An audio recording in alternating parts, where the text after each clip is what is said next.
Well, good evening, folks, and welcome into the solve for the John Collins Black There's Treasure Inside Treasure Hunt. Tonight, we're going to look specifically at the Forrest Fenn section of this puzzle. And so, first of all, I'm just going to kind of give the solve. I think this is a tripoint. He says several times in the section that he's going to talk about three precise moves that are required. If you look at the coin button, it's a L shape, basically a triangle, if you will, a corner point. And so I narrowed this down to a tripoint. So tonight I am going to go through, and feel free to chat in the room about whatever you want. Tonight I'm going to go through the solve for the John Collins Black There's Treasure Inside Forrest Fenn section.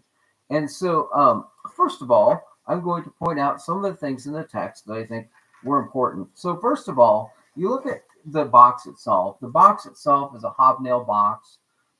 Look at the specific instruction of it. There's several circular, knobs, if you will. And these specific nails, a hobnail, is kind of like what would be used in tacking together, like a horseshoe. You might remember the story where he talked about finding this. Forrest Fenn talked about finding this carcass, and he then collected all the nails. And so I'm hoping the inspiration for this comes from that chapter where Forrest was talking, and the inspiration for the box was from that chapter where he was talking about those nails, if you will. But John starts out by saying, you may recall earlier in this book I mentioned that I traveled to Japan, and I came back to California instead of remaining in Japan because I was dating Kimberly. Okay, so this is a very important mention of Kim. And so since he starts out mentioning Kimberly, I'm going to be cueing in on anything that's related to Kim, okay? Because I think this might be important. On returning, I had already decided not to rejoin the music business, but I did not know what I would do next. My mind began pondering on what that might be. Over my life, I have dreamed of different careers. I often joke that had I been able to clone different versions of me, I would have enjoyed living several lives at the same time. I imagined again what some of them might have been: a race car driver, a mountain climber, a monk, a paleontologist, to name a few.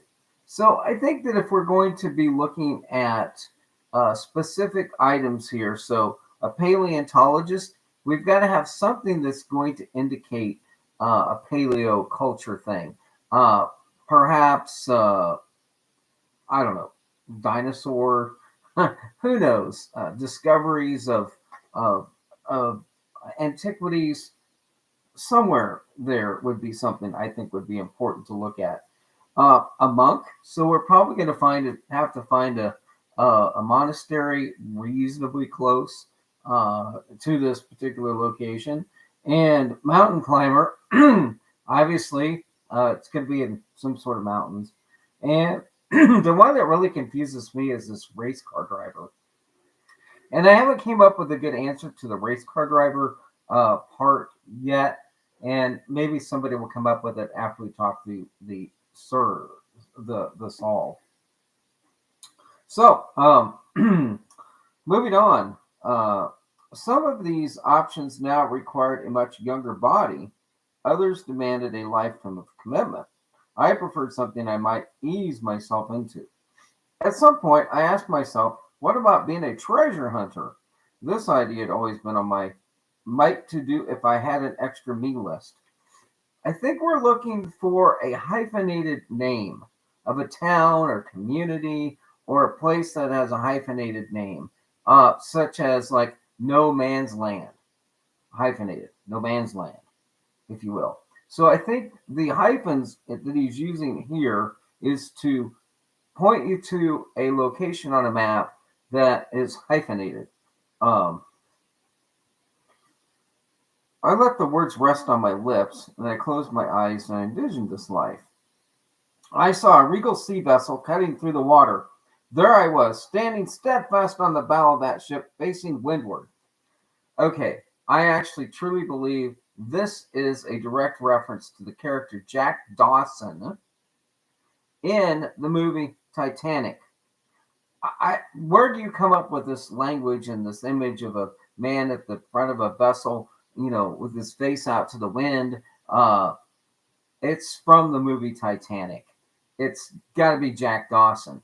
So maybe we're looking for Jack. Maybe we're looking for Dawson. I don't know, but I'm pretty sure that's a direct reference to the character Jack Dawson in Titanic. And then you could just go all the references to the movie Titanic if you'd like. But anyway, uh, there I was, standing steadfast on the bow of that ship facing windward. I felt the crisp, salty breeze flowing through my long locks of golden hair. Well, if you remember, the character Jack had blonde hair. Uh, a telescope held by my sturdy hand aided my vision as I marked out my ship's path across the open sea. Well, I don't know. Maybe it's a difficult stretch to look at an open sea as being Colorado. An open sea, if you will. That would be clever, wouldn't it? To call it an open sea. The telescope. Now, again, this is going to have to be like a high point or, zooming in or something like that. The waves splashed up and, okay, hold on. Okay. What is the state abbreviation of Oklahoma? Okay.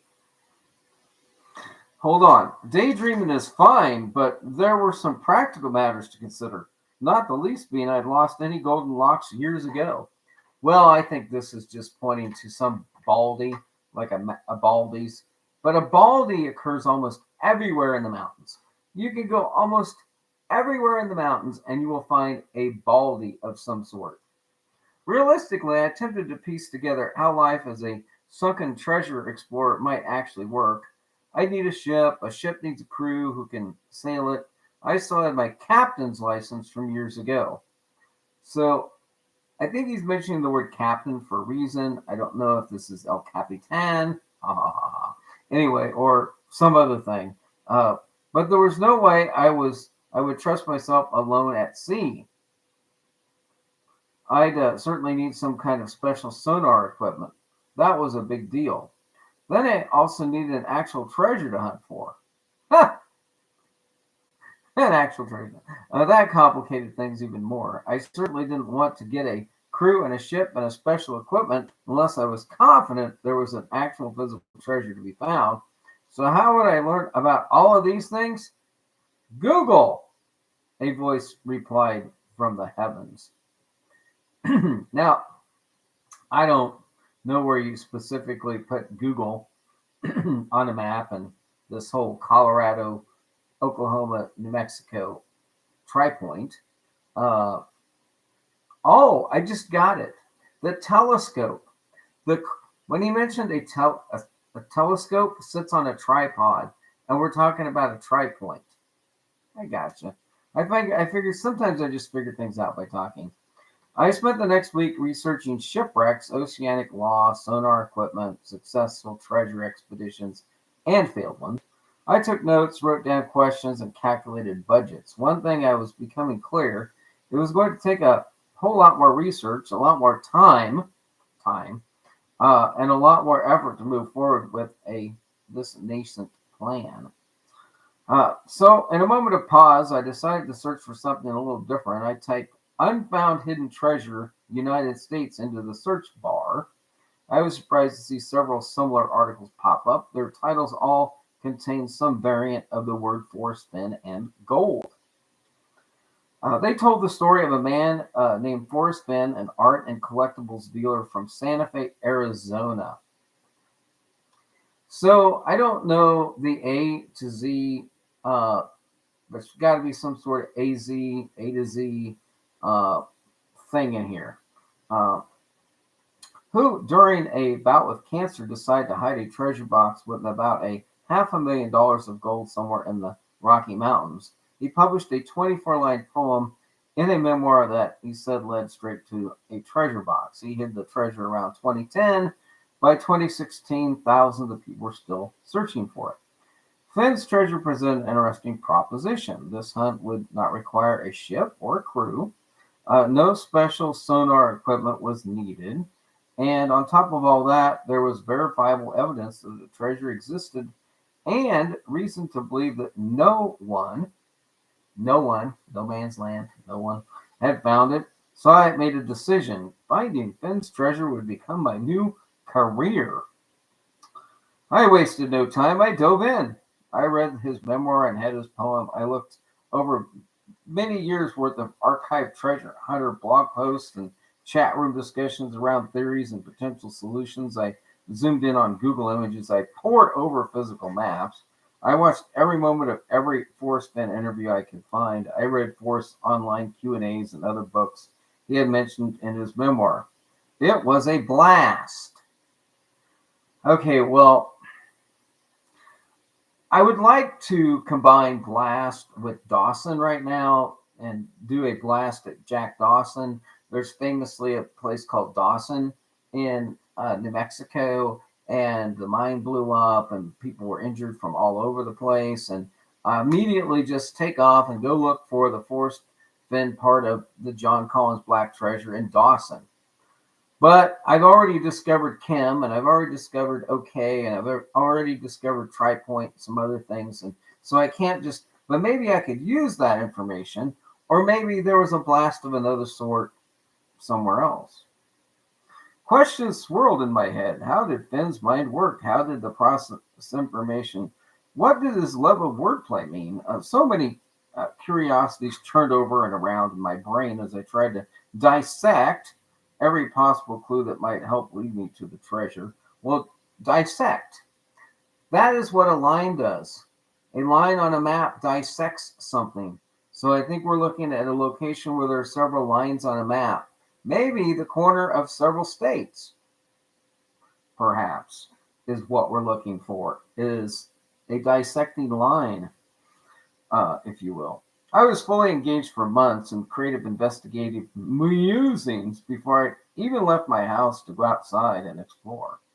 In total, my search lasted from 2016 to 2020, concluding a month before the COVID pandemic. I searched full-time for the first year, including a few months spent in the Rocky Mountains. Some of the time I explored alone, no man's land. Other times I had my beloved by my side, Kim. So, did he just now say that Kim is beside the area that I'm looking for? Perhaps. I don't know. The clean mountain air filled with smells of sage, blooming wildflowers, and sunshine. So, we now have to be looking at an area that has sage. And so you can then pull up a map of the United States and the search area for Forrest Fenn. And this pioneering work's already been done. Just go do some research on all the other blog sites about Forrest Fenn and sage, and you'll find a map of where sage is growing. So my favorite part of the 4-year experience. During the second year, my treasure hunting transitioned to part-time with the impending birth of my first child. Now, I wish I knew what the name of John Collins Black's first child's name was, because maybe it fits into this area, but I'm not sure. Then in June of 2020, the Forrest Fenn treasure was reported to have been found. A man named Jack Stoof, not Jack Dawson, by the way, had apparently discovered it in an area where many searchers had originally looked. Okay, so now you have to go back to 2010 and 2011 and 2012 and figure out where the search area was and where some people were looking way back then. And if you look at that, you have some videos that will show a guy searching in Colorado. Another guy searching in New Mexico. There wasn't a whole lot of activity except for the Cree sisters and some other people that were up north. So conjecture began that Forrest had ended the treasure hunt himself. Emails to friends confirmed that he had wanted to do so, and many searchers couldn't believe the treasure had been left unfound in the area seemingly so well searched for nearly a decade. I had no hard evidence to believe that the location was illegitimate. Okay, so let's talk about illegitimate locations. So back when this country was founded, there was things that happened. In the middle of the night, 5 people from a town would vote to rename the town. People would get together and move railroad depots. Okay, I'm from a small community, and there used to be a town called Chico. In the middle of the night, a group of people got a series of hand carts. They lifted up the depot, put it on carts, and moved it 4 miles and reestablished the town in a different name called Kip. Not Kim, but Kip. And so this happened all the time. Towns like that were named like Mineral suddenly became named Kenton. Towns that used to be the city would become the county seat might get moved to Boise, New Mexico, or not Oklahoma, if you will. And so this happened all the time back then. So just remember, Kenton, Oklahoma used to be named Mineral. All right. I congratulated Jack on finding it. I'm happy that Forrest had some well-deserved closure before he passed. In 2022, most of the items from the Forrest Fenn treasure came to auction. Okay, well, I don't know how I'm going to work in auctioneering and an auction into this, but I can do the following. In total, these pieces sold at auction for more than double their spot value. As a homage, Homage. Okay, let's spell out Oklahoma real quick. OKLAHOMA,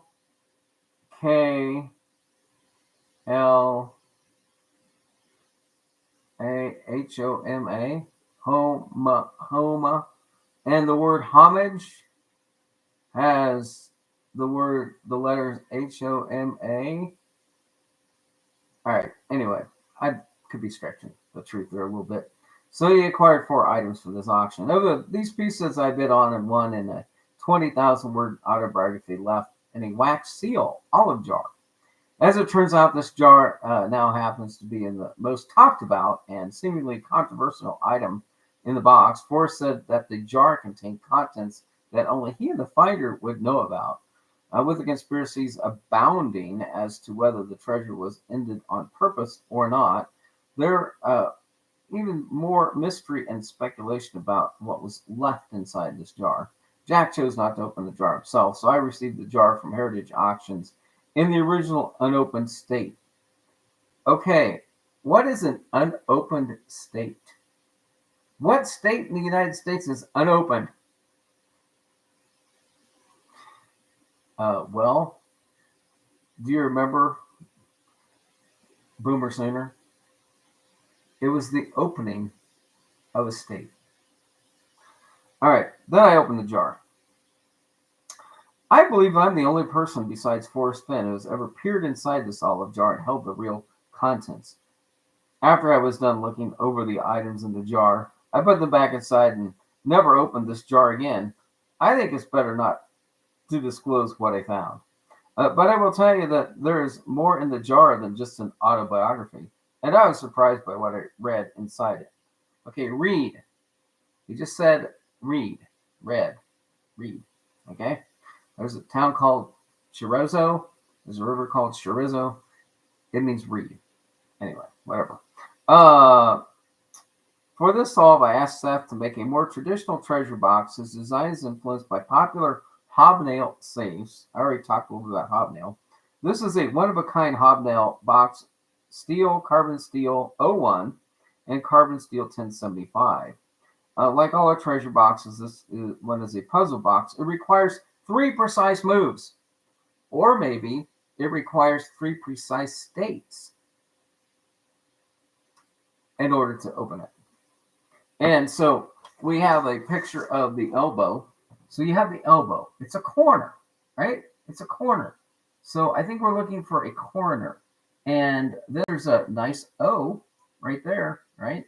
Now let's focus in on the picture of Kim.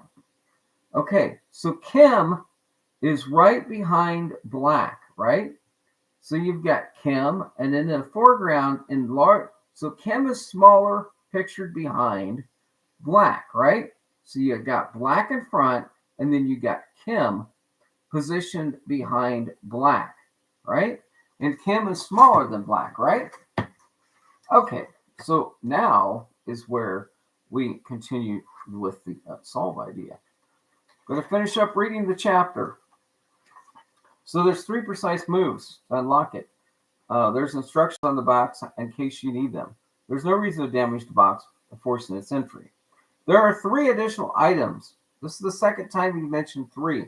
3 is a tripoint. Okay? There are 3 additional items from Forrest Fenn's treasure picture in this chapter that are a treasure. At least one of these is specifically in the treasure box, although maybe more of them. One of the most unique and extravagant items found in the treasure was a Tiarona necklace. A Tiarona necklace. The culture of the pre-Columbian was most remarkable for its finely crafted gold work. 2 additional pendants, along with over 35 stone-carved pendants. Okay, we've got all of these stone-carved items. The whole book is a bunch of stone-carved stone items, if you will. And the city of Kenton, Oklahoma, used to be named Mineral. Okay, so there you go. To accommodate this many pieces, the necklace is a 25-inch long. It's much more substantial in person than it appears in the pictures. He's specifically referring you back to pictures, as in the picture means something. Okay, the shape of the item in the picture is in the shape of an O, and by default, the picture of the necklace is all necklaces basically form an O, right? Although Forrest was incorrect on the age of the necklace, I wholeheartedly agree with everything else he had to say about it. Forrest Fenn's treasure was comprised mostly of gold coins and gold nuggets, which he had collected over his life. The piece of gold pictured below was the 6th largest nugget. Having one of Forrest's gold nuggets in our treasure felt like. I wonder if there's a town by the name of Felt anywhere close. We'll have to look here in a minute. But anyway, it felt like something. A final nod to my experiences looking for Forrest Fenn treasure. I've written a 24-line poem in the style and stanzas of the one Forrest included in his memoir. My poem is inspired by my own experiences searching the Rocky Mountains north of Santa Fe. As you may be curious, I traveled to all 4 states in Forrest Fenn's treasure search area. It didn't say that he might have not traveled to a few other states. Anyway, while you don't need to know Forrest's poem in order to solve this one, you may want to go online and read again, to give yourself some additional context. But everything you need to know to arrive at a fairly close search area for our hobnail treasure box can be found within my poem below. Well, now I'm going to present where this all led me, and then I'll come back and relate the clues to that poem. So, with your indulgence, and I apologize for not checking in on the chat. I just don't have time if I want to make a good video here. Okay, let's see. Hopefully, are we sharing screen? We are.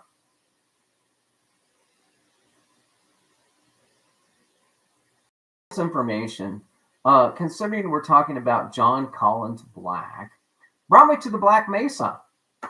What a better place to put John Collins Black treasure than in the Black Mesa. It's got to be the Black Mesa.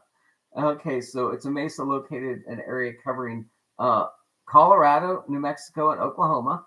3 states, a tripoint, if you will. It extends from the Mesa de Maya in Colorado over the North Carrizo Creek near Kenton. The highest elevation in Colorado is 5705.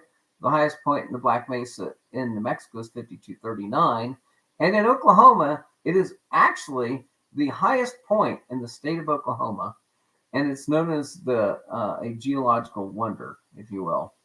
And so you can look at the history, outlaw history, William Coe, Black Jack. Remember, he mentioned Jack, and he mentioned Black.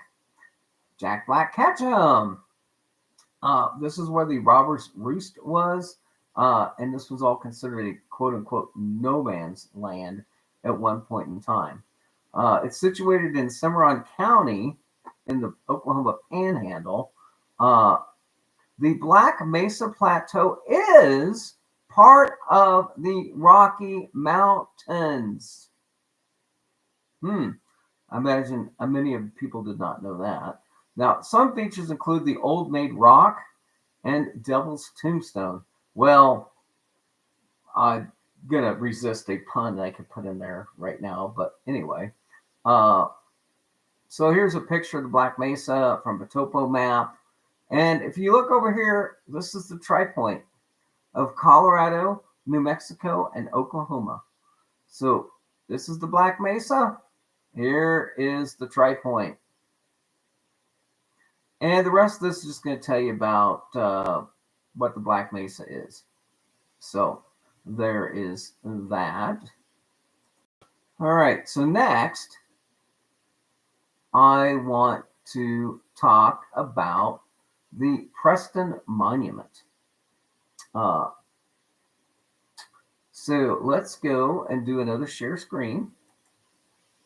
And let's talk about the Preston Monument. Folks, here we are. So this is a close-up of the monument at 37 degrees north latitude and 103 degrees west latitude. You notice you have the 103 and you have the 3. You have 2 3s involved here. The other thing that you want to get out of this, as we look through some of these pictures, is that this is a tripoint. In other words, you can be standing in New Mexico, you can be standing in Colorado, and you can be standing in Oklahoma. All you have to do is circle this monument.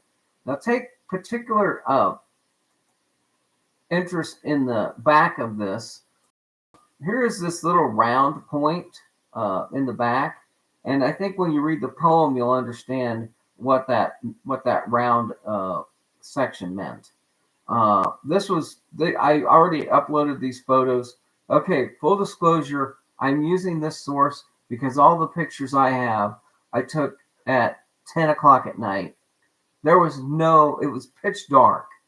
So as I mentioned yesterday, I had a flat tire on my pickup, and so I didn't get to do my boots on the ground until well after dark. But I found these photographs, so I thought I'd just show them to you of the place that I went at 10 o'clock at night after I got my tires fixed. Okay, so here's your tripoint. I think you get the idea of where I was searching. There's a couple. Everybody seems to want to take their motorcycle to this spot and take a picture of it. I don't get it. Here's some guy, another selfie. But anyway, let's go back to the actual map.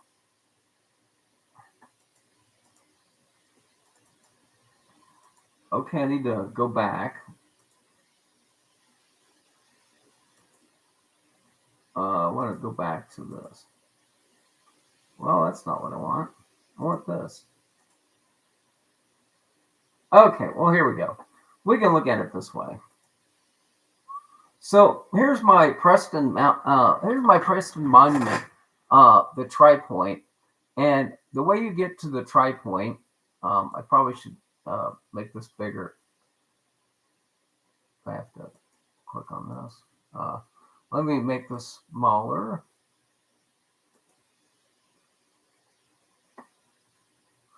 So now we're going to go look at the paleontology reference to this location, and I think that has to do with the dinosaur tracks over here in the Black Mesa.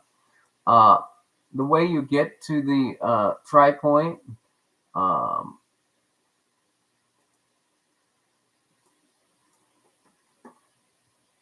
so the way I approach the tripoint is Black Mesa Road is right here, and I was coming from Kenton, Oklahoma, and so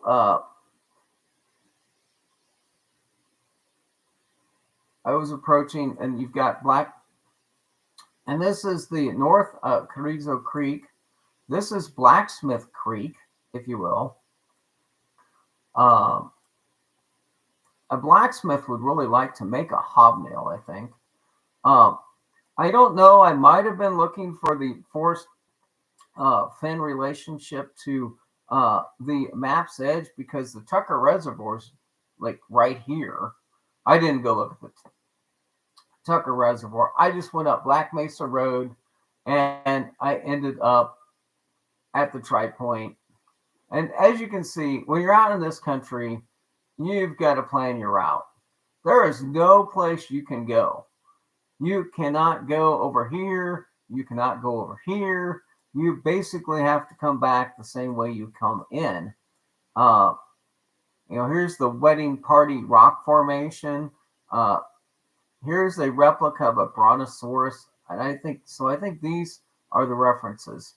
But I was at Kenton.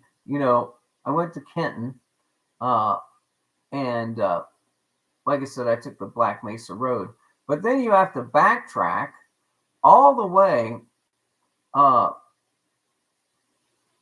get back to civilization. You actually have to backtrack all the way either to Boise City or to Kenton. And there's a road that goes like right here between Clayton and Kenton. And there is nothing in Kim. And there's nothing in Andrix or Utleyville or Villa Green or Pritchett or Liberty or Springfield, Atlanta. None of these towns can you get a tire fixed. The only place you can get a tire fixed if you're at the Preston Monument is to frickin' drive all the way back to Clayton or make it to Raton. I suppose you could get a Trinidad, but this is all, there are canyons and it's the canyonist territory. Anyway, so that's the place that I think the treasure location is. And so if you read through the poem, in the first stanza, it says, I cruise along a road I know and park my car just off the side, near where I'd searched for heavy loads. It was not there, although I tried. So I think the important clue in this stanza has to do with tried, the tri-point, the Oklahoma, Colorado, New Mexico tri-point. The next stanza is begin it where cool water flows and follow through the canyon round. Take it in the rolling highs and lows. Pass by the place where once was brown. Well, there's a interesting connection here, and I'm going to zoom in on it so I can show you what might be brown. I'm going to zoom in on the map. It might take a second.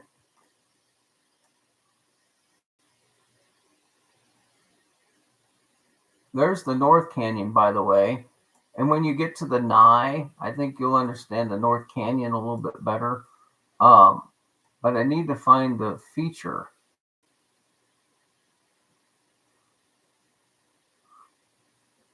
So this river here is called the Dry Cimarron.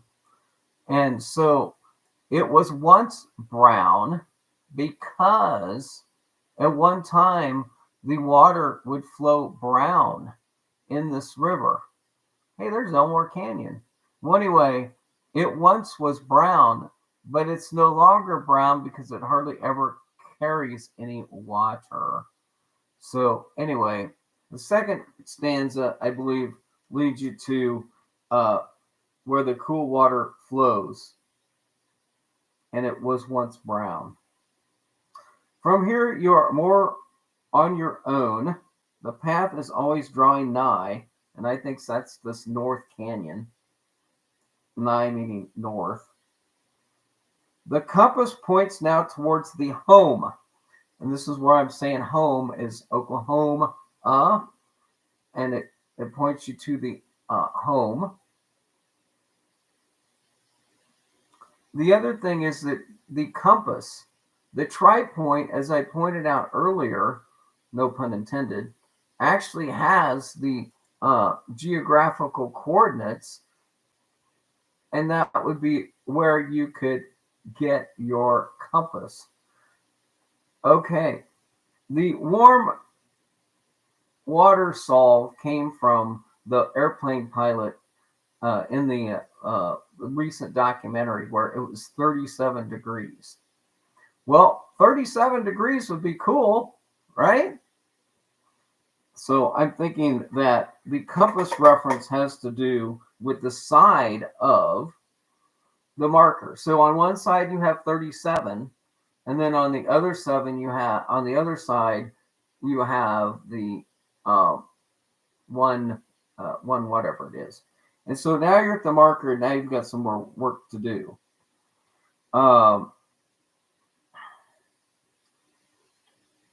The fourth stanza says, stop just beyond the camper's blaze. A thinker's stone is all you need. The spot is set with marble gaze.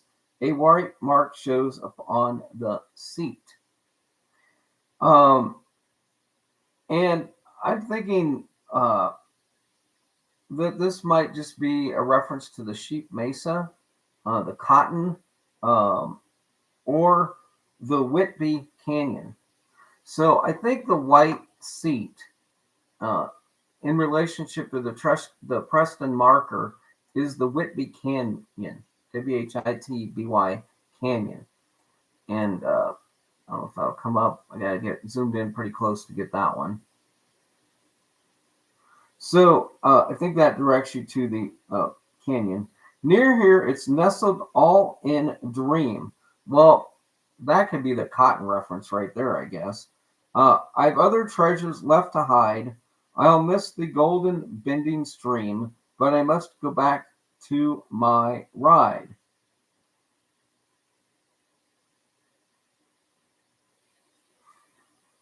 So I think the bending stream is obviously the Cimarron, I think, because if you go back and look at the curvature of that by Blacksmith Canyon, I mean, it pretty much is just one winding little river there, creek, whatever you want to call it. And so listen well and hear me all. So hear me all. Well, me is black. So I think he's referring you directly back to, so listen well. And there could be a well that I didn't discover here. I don't know. But anyway, so it says, so listen well and hear me all. So I'm hearing, who am I hearing? I'm hearing Black. I'm hearing John Collins Black. And here I'm at Blacksmith Canyon, right adjacent to the tripoint. And he earlier said that he tried. And if you can mark warm water's halt, you'll bring it back full weight and dry. Well, this is the dry Cimarron, right? And it is brown. And and the full weight probably refers something to the blacksmith in this. Okay, so you were wondering, all right. So I mentioned earlier that I had this whole theory that this had something to do with Kemp and how John in the picture is positioned in relationship to Kemp. So we got to go back to the map. And so here's the Preston Monument at the tripoint for Oklahoma City. And here is the town of Kemp in relation. So here's Kemp, and here is the monument. Here's Kenton. This used to be called Mineral. This name of this community used to be Mineral right here. And so you've got Kim here, and you've got Black. So you've got Kim Black. Again, this is the Black Mesa, and you've got Kim, and the photograph is of John Collins, Black, and Kim. And so if you take this area and you add the tried to it, I just feel like the poem works here. I feel like all these other clues right here work at the tripoint. There's another mention in this. It says your efforts will be worth the high. Well, again, this is the high point of the area of Oklahoma, and so it's the highest point in Oklahoma. So I just feel like John Collins Black hid his treasure where Kim and Black are present because he used that picture in there. All right, what else do I have? So I'm going to end this, stop sharing of that, and then I'm going to go over here, and I'm going to share a little more information about Kim, Colorado. So I mentioned Kim. Kim is a town in Los Animas County. The population was 63. It's named after the novel Kim by Rudyard Kipling. And I kind of think there's always a reference to an author or a reference to a story, or just as Forrest Fenn used references to famous authors to get you to find the treasure, I'm thinking maybe John Collins Black did the same thing here. And again, this is the home of the Mustangs. Here's where it's located. Los Animas County is here. There's Kim. There's the outpost in Kim. And that's about all there is. All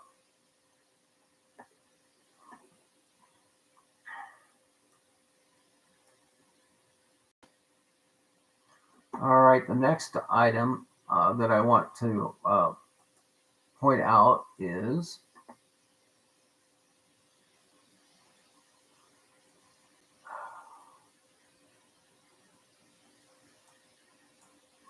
so this is the Encyclopedia of Oklahoma. Where's this at?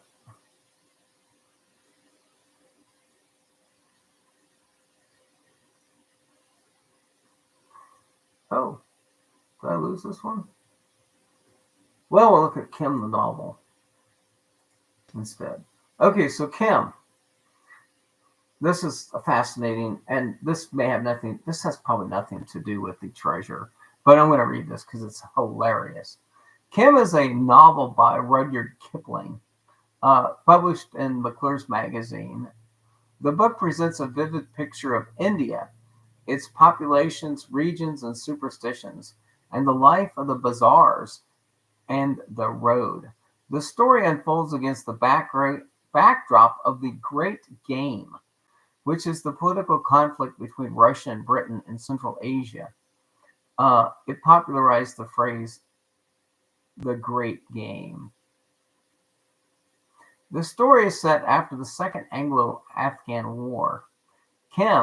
Kimball O'Hara, is the orphan son of an Irish soldier, Kimball O'Hara Sr., a former color sergeant, and a poor Irish mother, a former nanny of a colonel's house, who have both died in poverty. Living a vagabond existence in India under British rule in the late 19th century, Kim lives by begging and running small errands on the streets of Lahore. He occasionally works for Mahbub Ali, a Pashtun horse trader, who is one of the native operatives of the British Secret Service. Kim is so tanned and immersed in the local culture that few realize he is white. Kim befriends an aged Tibetan Lama on a quest to free himself from the Wheel of Things by finding the legendary River of the Arrow. Kim becomes his Chela disciple and accompanies him on his journey, initially walking along the Grand Trunk Road. On the way, Kim learns about the great game and is recruited by a Mahbub Ali to carry a message to the head of the British Secret Service in Umballa. Kim encounters and recognizes his father's regiment on the march. Curious, he sneaks in when the soldiers camp for the night. He is caught and mistaken for a thief, but the regimental chaplain identifies Kim as his Masonic certificate, which is sewn into an amulet that he wears around his neck. Upon learning of Kim's connection to the regiment, the Lama insists the boy comply with the chaplain's plan to send him to an English school in Lucknow. The Lama, a former abbot, pays for Kim's education. Throughout his years at school, Kim remains in contact with the holy man he has come to love. He is also trained in espionage to be a surveyor while on vacation from school in Lurgan Sahib, a sort of benevolent fagin. At his jewelry shop in Simla, as part of his training, Kim is given brief looks at a tray full of mixed objects and notes which have been added or taken away, a pastime still called Kim's game. So Kim's game is often played by identifying different jewel stones, and that's why it's also called the jewel game. Other parts of this training are disguise and the careful study of the Indian population and the characteristic dress, behavior, and even how they spit in order to go undercover or to cover those in disguise.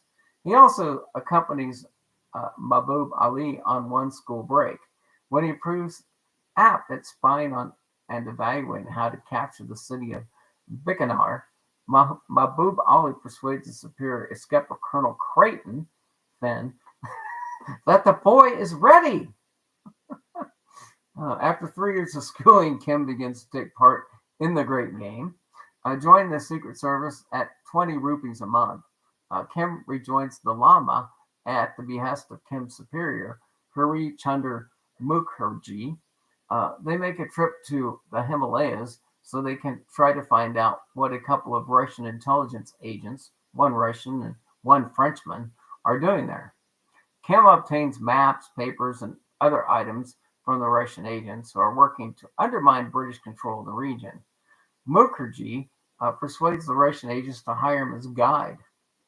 When the Russians strike the Lama in the face, Kim attacks the man, then flees when shot at, while the outraged porters abandon the party and take the Lama away to safety. The Lama realizes that he has gone astray.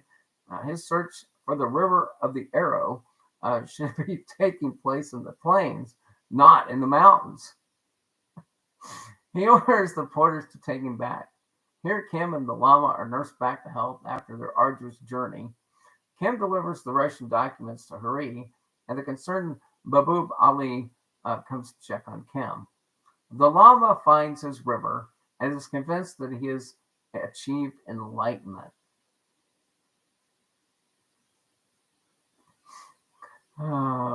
Sometimes you just read a story and you go, really? Really? Yeah, really? Okay, so I am so sorry for that detour away from my solve idea. But how many themes are there in that story of Kim? how many things are in there? I mean, there's too many in there. Just too many. All right, one more. I got one more. I think so. There's a Gottlieb Lake. The other thing I wanted to mention is these sheep herders hut.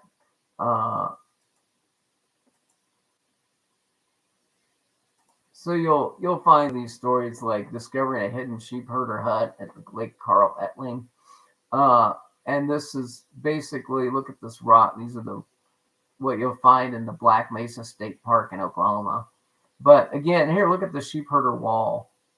And then you've got, so, that looks like some heavy loads. Heavy loads. But just look at this. See, look at these heavy loads. I mean, look at those heavy loads right there. Anyway, so they ask you not to damage it, but anyway,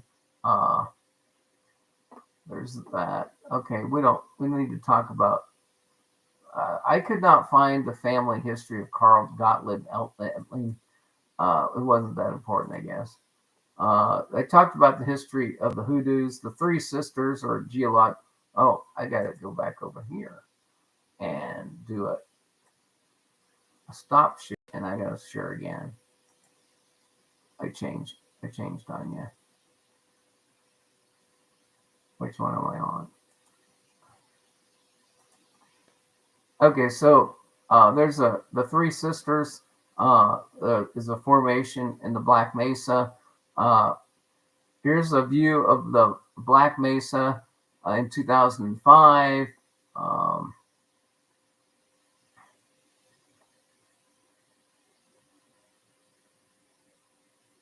Here's the story of where Kenton's name got changed, and how Boise City and Kenton fought over being the county seat.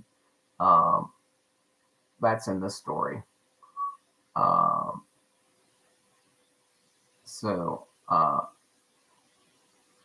So at Castle Rock, there's also history of Coronado in this area, by the way, near Kenton and the Kenton Caves. On State Highway 325 east of Kenton, there's a replica of a brontosaurus femur. And also there's these other things that were found in the Coronado, actually inscribed Coronado 1541 at the autograph rock, which, he found an autobiography, if you will. So anyway, I think I've just about covered all of this. So anyway, that's going to pretty much wrap up my solve ideas for. I need to end this.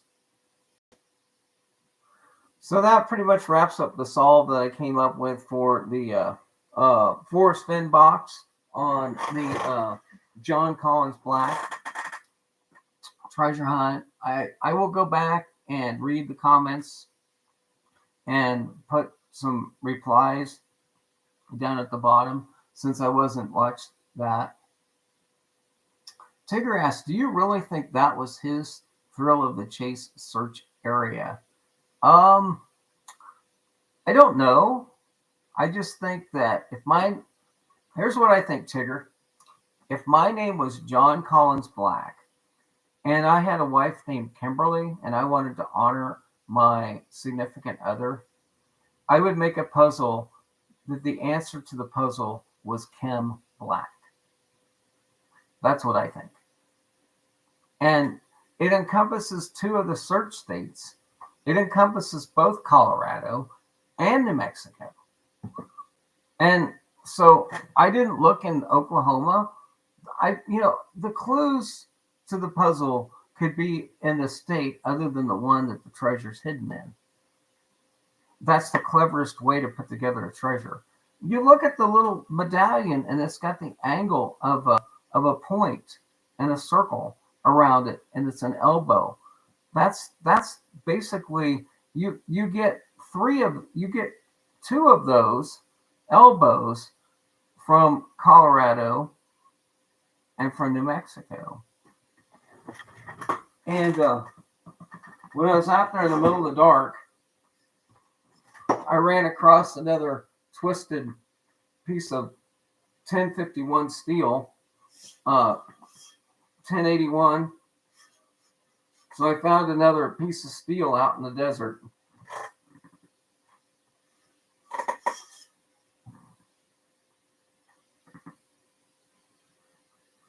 So I probably just add this one to my collection. Probably just add that one to my collection back there. And I will consider that I've got the proxy item now for the John Collins Black Forrest Fenn box. And that indeed is the proxy item that we were all looking for. And I found that in the middle of the night in the dark. What I did is I went directly to the wedge on the thing and just started walking directly with my compass from the marker. And I'm not going to disclose the distance that I walked.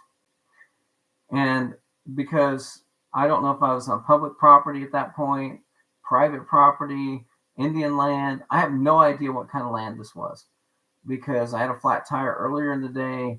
I do some of my best treasure hunting at night and in the pitch dark and the blackness of the night. So anyway, so that's going to wrap this presentation up. I hope you've enjoyed my presentations on all of the different boxes. This concludes the hobnail box. Newman says he's going to go hunting for it in Wyoming. The thrill of the chase. And Sophia says I should try the Navajo Dam instead. Well, it looks like there's going to be some great suggestions in the chat for alternative locations. But once again, I consider this to be found. There's irrefutable proof that I have a handle on it. And if I didn't find, let's just put it this way. If I didn't actually find the Forrest Fenn box for John Collins Black, I might have found the Map's Edge. That might have been the hand. Remember when Justin Posey went up and adjusted the hands on the clock? Well, I mean, if this is a hand, so if this is a handlebar, then I might have solved Justin Posey's treasure hunt. Oh man. A geoduck, I screwed it up. Gooey Duck found a huge potato in Idaho. Well, you should go make yourself some potato soup with that. You might be able to feed the whole family.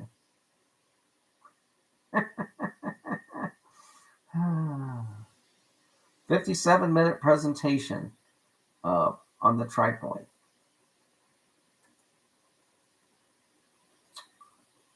All right. Well, I've had my fun.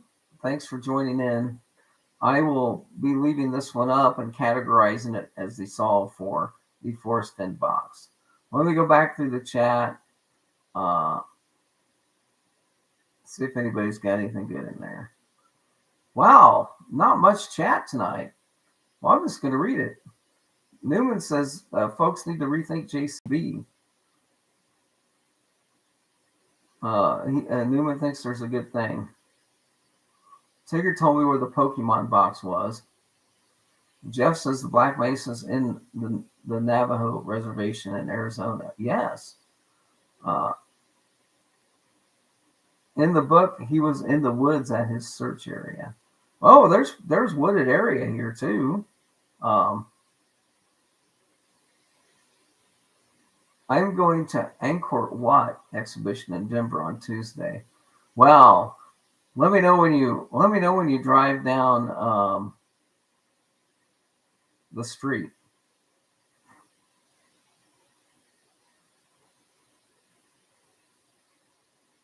And isn't that where wasn't one of the Fenn daughters married to the guy that ran that museum in Denver? So Kiwi's in the deserts of Kanab. So listening, yes. What else? Well, that's it. That is all of the comments. So I appreciate everybody that joined in tonight. I hope everybody has a great week. I'm winding down my treasure hunting days. I'm going to be done treasure hunting PDQ pretty darn quick. I didn't make it to Phoenix. I don't plan to go to Arizona to look for the box out there. So I'll probably be this week putting out my solve ideas for that location as well.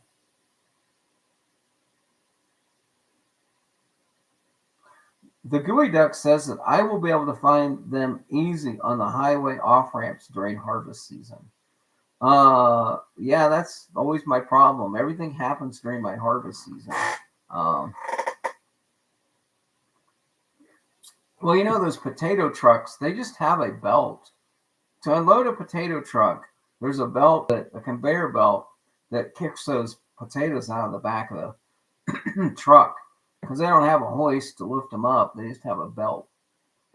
So some of these truck drivers use these belt trucks to haul grain and they'll haul wheat in it. And it takes forever for that belt to unload a load of wheat. Oh yeah, yeah. You're gonna have those trucks, plumb to the top as far as you can get them, for sure. Uh, I'm ready for some potato soup. I don't know about you, Gooey Duck, but man, that would be pretty hospitable if you sent me some. Uh, I would like to have a tiny Diet Coke to go with my potato. Um, so Gooey Duck and I are basically talking in code right now. Uh, I don't know if Gooey Duck knows the whole code of this or not, but staying pretty well keeping up with the code there. So anyway, uh, this is what I'm going to miss about Forrest Fenn is there's people that think or may know information about the treasures and they think they know something. And then I know what I know. And when I start talking to somebody that puts a cue out, I have to see how far they can go along with the dialogue. Because I have this incredible memory. I can remember conversations I had, nearly 10 years ago. I can remember email messages and stuff that I wrote nearly 10 years ago and the responses I got. And it's interesting to see how far some of these things will go. But yeah, I'm looking for another cup of potato soup. I might make it my own. All right, folks. Uh, hey, there's Jason Northface. How's it going? I'm just wrapping up. I did a show here on John Collins Black Forrest Fenn treasure location. So, for those who missed out, I went on this trip on Thursday, and I was going down the highway coming out of Kenton, and I was going on that gravel road up to the Black Mesa to get to the tripoint. I had a flat tire. I was not going to risk not having a spare tire. So I drove all the way back to Clayton to get a damn tire fixed. And this is because I had stopped on the side of the road and there was like one vehicle that came by the whole entire day. And I must have been there 30 minutes. The reason I had to go get the tire fixed is because my spare tire only had 20 psi in it. So anyway,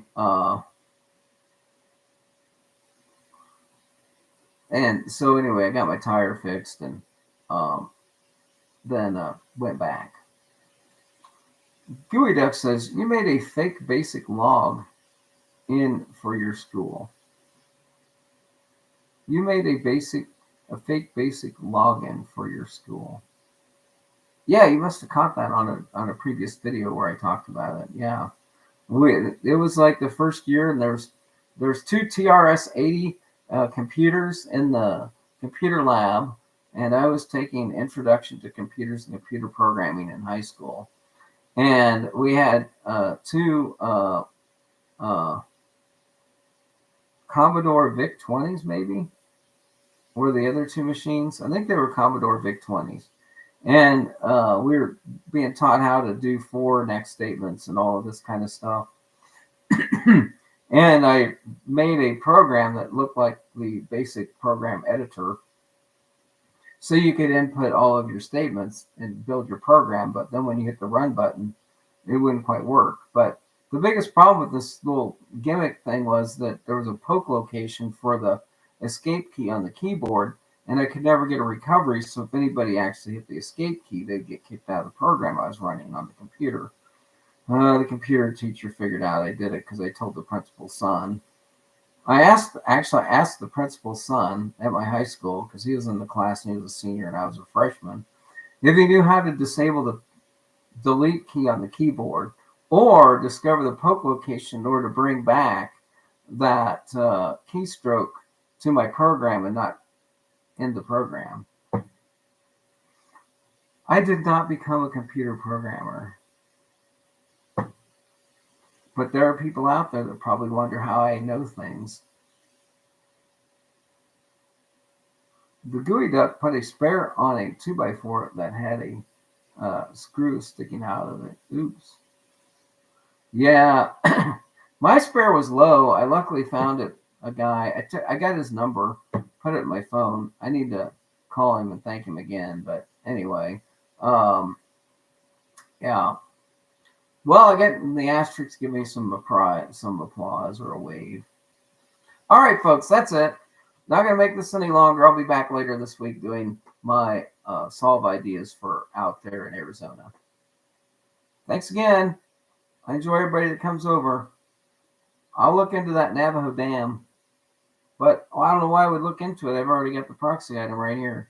Oh, my. All right, good night. Say your good nights. Thanks, Jeff. Thanks, Gooey. Thank you, Astrid. Thanks, Jason. Newman, Davey B, Kiwi, Sophia. Have I missed anybody? Tigger. Sparkplug. I didn't mention you. Hey, thanks for coming over, Sparkplug. Good to see you. Did I miss anybody? I think that's it. So thank everybody for coming over. Have a good night. Oh, by the way, perhaps the little girl from India couldn't get past the first 2 clues.